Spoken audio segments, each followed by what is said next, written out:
How is it these shears look alike, but they're not alike, and you better not sharpen them the same way. I have 2 shears to sharpen today. These are thinning shears, texturizing shears, whatever you want to call them, blending shears. And they look similar, they look the same, but you better not sharpen them the same or you will ruin the shears. So let's take a look at the 2 of these. I'm Bonnie Megowan. I don't need to say subscribe or follow or like. If you like the video, just watch more. I have a whole lot of videos on shear sharpening.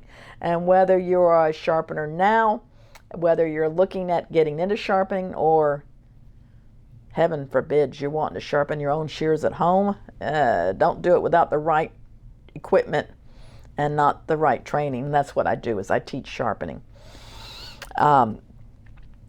One bad sharpening and you've lost your whole investment. So let me tell you about the difference between these 2 shears. I know they look alike, but they're really not.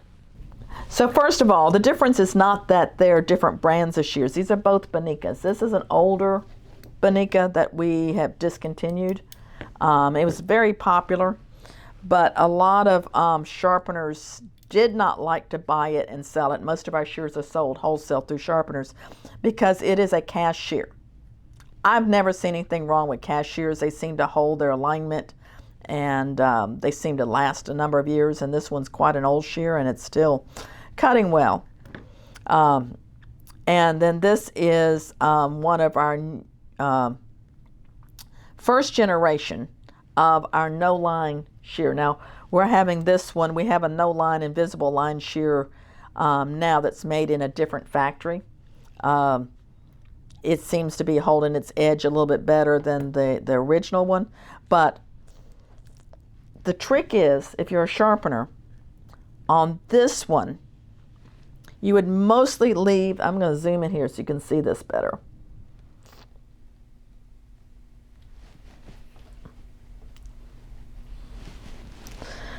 Do you see the little V's in here in the teeth? You would leave those teeth alone. And bring these up.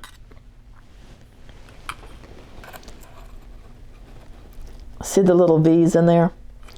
You leave these teeth alone. You could brush them with a stiff brush, but your concentration of your sharpening is going to be on this blade. If it's a convex, do it as a convex. If it's a bevel, it's a bevel. These little marks in here are not signs of serration. It's just where these teeth have been hitting that blade over and over and over as she's cutting with them. And it leaves those marks. So you would want to take it apart, work the ride line. When you do the ride line on that side, do the ride line on this side. Then sharpen this edge as a convex, following all the steps.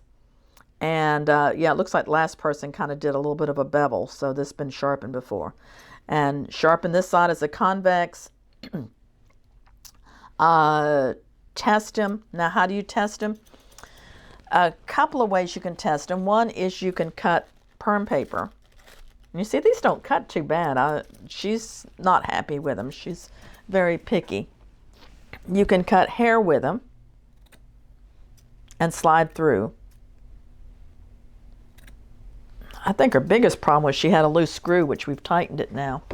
Or you can also cut a clean paper towel. And you see, this would probably pass, just like the other shears I sharpen at Robin's. This would probably pass my sharpening test. But I think Robin likes to cut and slide out. And did you see how it catches? It caught one time. Now that time it didn't. Oh, there we go. See? If she's doing this, and she does flip them over. Yeah, it pulled a little bit. So, yeah, I was able to get it to pull a little bit. So, I think a little bit smoother edge, like we did the other shear in the other video, and that would be fine. This one, it's the opposite. You're going to sharpen the teeth. And these teeth are very, very sharp edge. Probably 45 or 50, maybe even 55 degrees. Now, here's why we changed factories making our shears. Right now, I'm feeling a burr on the outside. So these are probably pulling the hair. You can't do sharper edge than what the steel will allow. And we were under the impression the steel was hard enough to hold this edge, and I haven't been happy with these over the years. So I'm going to cut with them and see it's not cutting this paper at all. And it's not that they're loose.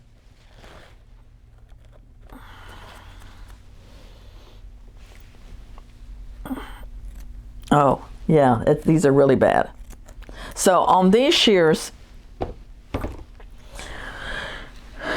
we're going to sharpen this blade. This blade is very blunt. It's like a 5-degree polished angle. So we're not going to do anything to this other than maybe the ride line, and we could polish it if we wanted to. This blade, what I would do, we might do the scratch test and find it's a 55 degree angle. I probably wouldn't go over 45 degrees maybe. I think 45 will be enough to keep it a burr from knocking its way back over. So the difference between these no-line shears and the regular thinning shears is this one you sharpen this blade, on these you sharpen that blade. And there's about maybe 3 or 4 companies that now are factories that are making these type of shears. As the future goes on, you're going to see more and more. Now these are not very aggressive at all.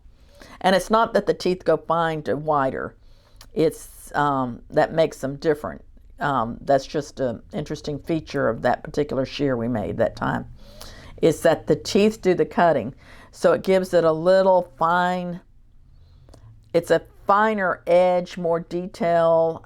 It doesn't leave any lines when you're thinning. So if you were a hairstylist or a barber or whatever, and you use blending shears, thinning shears, you may want to have both. This one is not going to take the place of that one. It would be like a supplement. If you were an artist, this might be your detail brush. This might be your filbert or something, or your angled brush or something. Maybe your texturizing brush.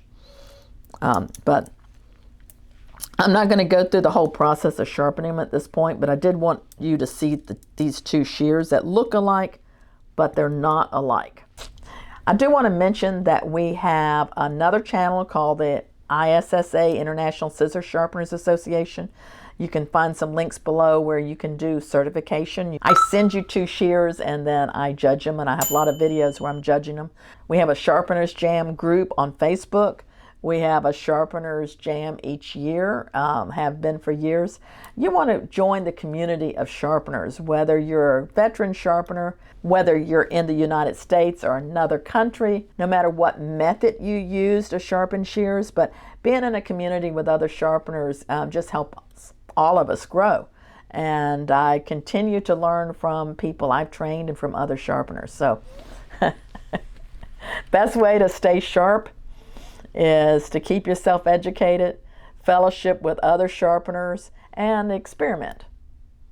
And you've got to learn whatever the new trends are, whatever new shears are coming out.